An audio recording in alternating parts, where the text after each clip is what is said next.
How are you all? Hope you're doing great.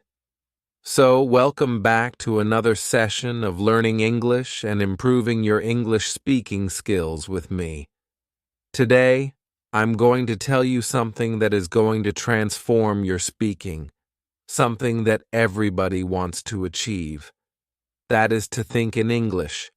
How to think in English from zero to advance. From beginning to advance, we have already covered a lesson on this. How to think in English?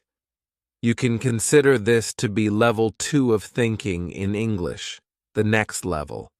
How to reach that advanced level of thinking in English where it is going to contribute a lot to your speaking fluency. You'll be able to speak for longer periods. You'll be able to speak so fluently and clearly because you're able to think in English. So, are you all ready for this? I'm Jamie, your certified English language tutor, certified by the University of Oxford. And before beginning, please subscribe to the channel so that you can get all the lessons that I've posted for you on this channel. Please like the video and share it with your friends too. Now, coming back to today's lesson, how to think in English. How to think in English. Now this is, like I've told you, the next level. What we're supposed to do this time is we have 4 stages, total 4 stages, to think in English. Now we are going to go into a deeper level of thinking so that we are able to train our minds to become comfortable in English and to adopt English a little more. Now, this is something that is going to help you speak a lot because each and every stage is crucial. It's crucial. You can consider this the advanced level of thinking in English. That is the ultimate way to become fluent in the English language. Let's begin with all the 4 stages of thinking in English. Because when you think in English, you're able to speak fluently. That lag, that gap that you experience while translating or while forming sentences in English in your mind gets eradicated. There is no gap. There is no lag because it is coming to you naturally. It's a natural and automatic process in your mind because you've already practiced thinking in English a lot. You know how to do it. Once you master it, you'll be able to speak fluently. Why? Because everything is right there at the back of your mind, just like it would be with your native language. Just like that. So, are you ready? The 4 stages, important stages. Let's begin with them. Stage number 1. Well, stage number 1 is to think in verbs. To think in verbs, not words, not just a random word. No, to think in verbs. That's very important. To be thinking in verbs because if we want to describe something, what is happening around us, it's all actions. A verb is an action word. Now, action is something that is meaningful. If you are just telling a meaningful word to somebody, a person would be able to understand something out of it. So, this is very important for you. If you look around yourself, it's all verb actions, right? Actions that mean actions are meaningful. So, you have to think in verbs. You can do this anytime, anywhere. If you're sitting in a subway, you can do it. If you are at a stoplight, for example, and you have a minute or 2 with yourself, you can just look around and practice at that time. If you're going by your own vehicle, if you're in a garden, at that time, you can just sit relax, and do this particular activity. You can observe your surroundings anytime, anywhere. So whenever you're taking up this thinking in verbs, you can do it. You can sit on the roof of your house. You can do it anywhere where some action is going on. The thing is that this is not something that you might be able to do while sitting inside your home. If you're doing it at home, then you need some kind of image, some kind of picture to aid your thinking. Because how are you going to think in action when there is an image in front of your eyes? When there is a particular picture or a particular scene, that means it's a situation. Something is going on in that particular picture because an image captures a moment and it speaks volumes. So you have to do that. You have to just take that image up, any image. If you want to do it alone, if you want to do it at your home, you can do this particular thing. Take up an image, look closely, and try to identify by the actions, the verbs. And if you are doing this somewhere where you're in an open surrounding, a park, any public place, public transport, anywhere, then you have very well a lot of verbs that you can come up with. A lot of verbs. If you observe anything around you, you might come across some verbs like walk, talk, eat. A person might be eating something. Walk, talk, eat, discuss, gossip. Gossiping, to gossip, is actually a verb. Converse is a verb. An advanced verb, play. Children might be playing. Play, to sell, buy. A person might be selling something. Another person might be buying something from that person. So, you have to think in verbs, as many verbs as possible. Carry, to carry, is a verb. To carry something. A person might be carrying something from somewhere to somewhere. That means carry. Check, to check. Some person might be checking out something. Talk, text, to text somebody. Texting. Text, talk, read. A person might be reading, sing, listen. There are so many things going on around, so much that you can describe using just verbs. So you have to think in verbs, action words, the verbs. That's very important. And this is stage number 1. Stage number 2 is to think in nouns. That means naming words. Words that name something. You have to think in nouns because if you look at it when you're forming any sentence, you are actually talking about something in that particular sentence. You always have a subject. That means a noun, a naming word. So, nouns are very important. And if you can just point out nouns all around you in English, that means half of your work is already done because you have already thought in verbs, the actions which are going on around. That means the next steps, which we are going to come to, stage number 3 and 4, are going to be really easy for you. Really easy.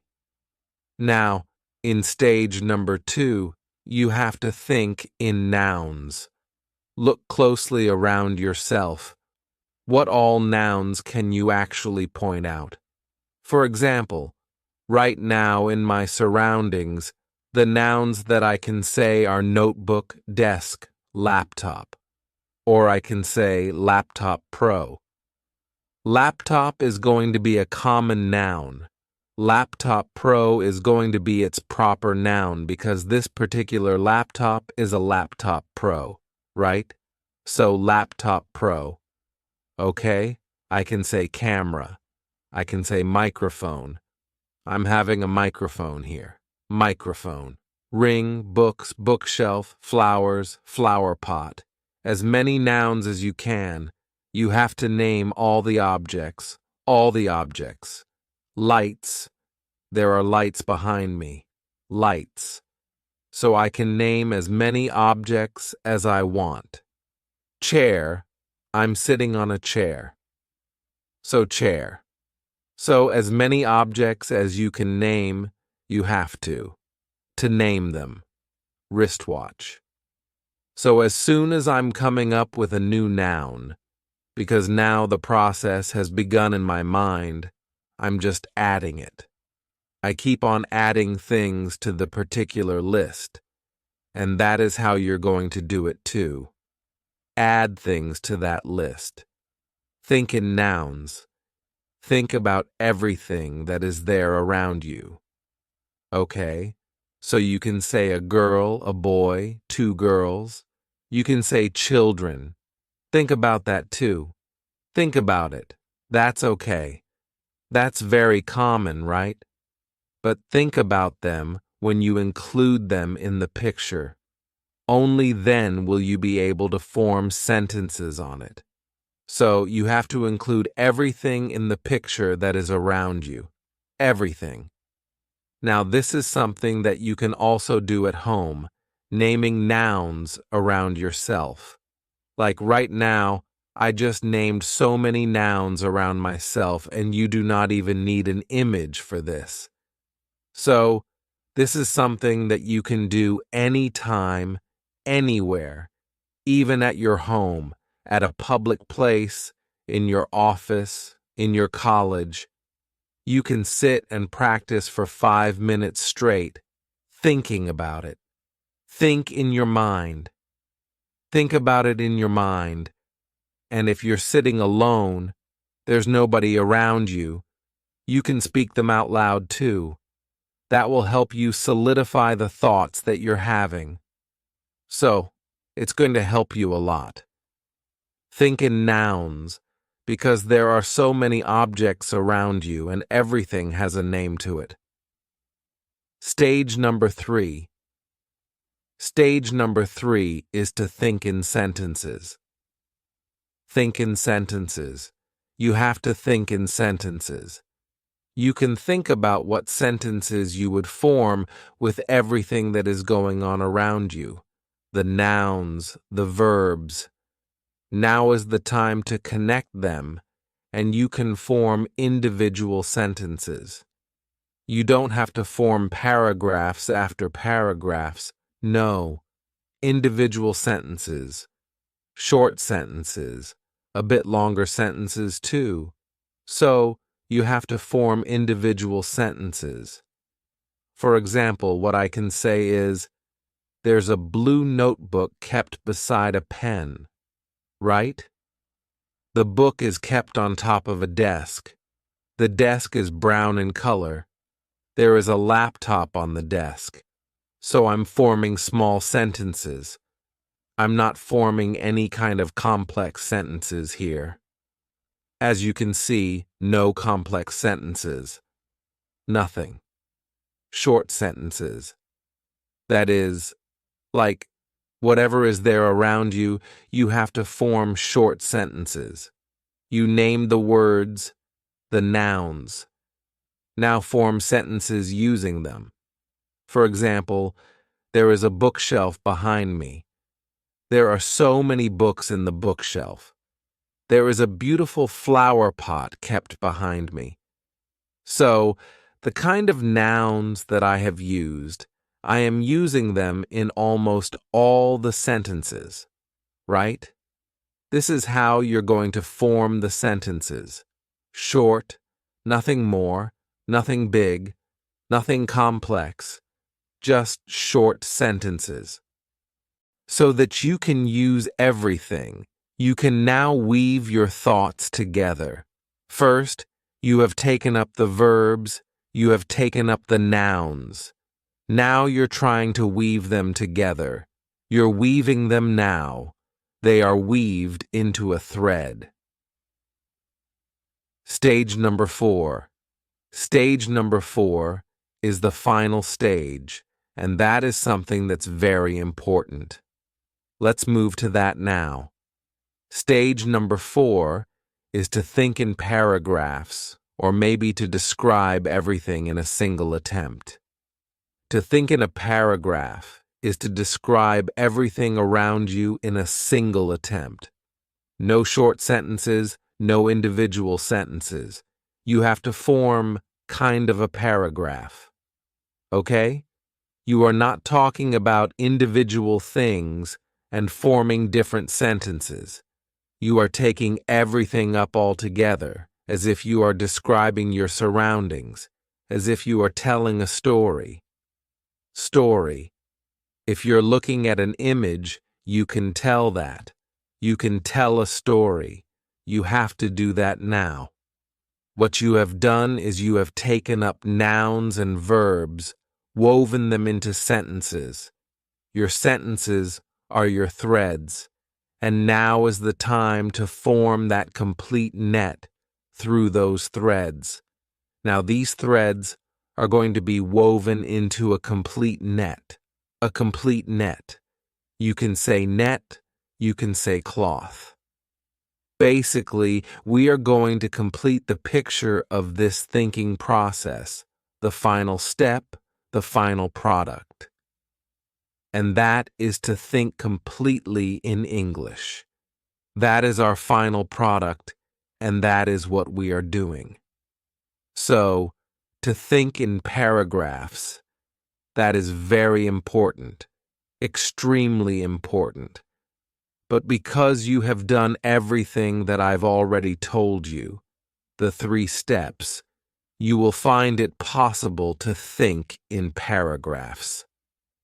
It'll be easier for you if you're following all the 3 steps. It will be easy for you to think in paragraphs too, because now you've trained your brain. Your brain has consumed a lot of information. Your brain has a lot of stuff with it. If you would have not followed stage 1, stage 2, and stage 3, and directly you are to describe your surroundings in one go in English, that would be a bit difficult, because you might run out of sentences, run out of thoughts or words. What to say now? What to describe? But because you have analyzed everything, your brain has a lot of English stuff, a lot of stuff to describe in English right now related to your surroundings. This means it increases your English speaking capacity. You'll be able to speak more about your surroundings. You'll be able to speak for a longer time. You'll be able to speak fluently too. So, let's do a demo. Okay, let's do a demo on this too. So, if you have to form a paragraph, what I can say is, there is a book kept beside a pen, and they are lying on top of a desk. I'm working on a laptop Pro, and I'm doing my work quite seriously.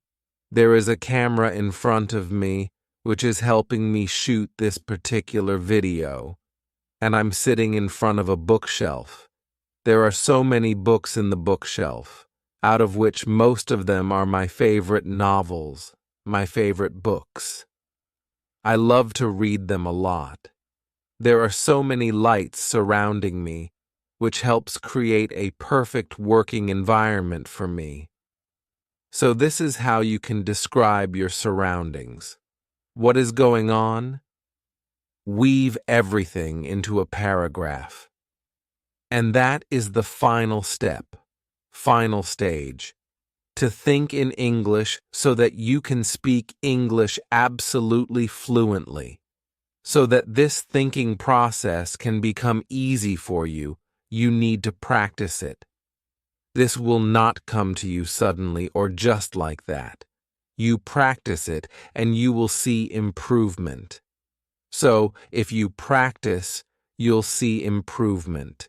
You'll see progress, and that is what we want to achieve, to be able to do it naturally. So, in order to do it naturally, first you have to make efforts. Take up everything that I've told you today. Take up this technique, all the 4 stages, and you'll see a huge difference. These 4 stages will make you think in English. This is thinking in English, something that is going to take your speaking skills to the next level. So, take up this technique and start thinking in English. That's it for today. Do not forget to check out the other lessons in our Thinking in English series.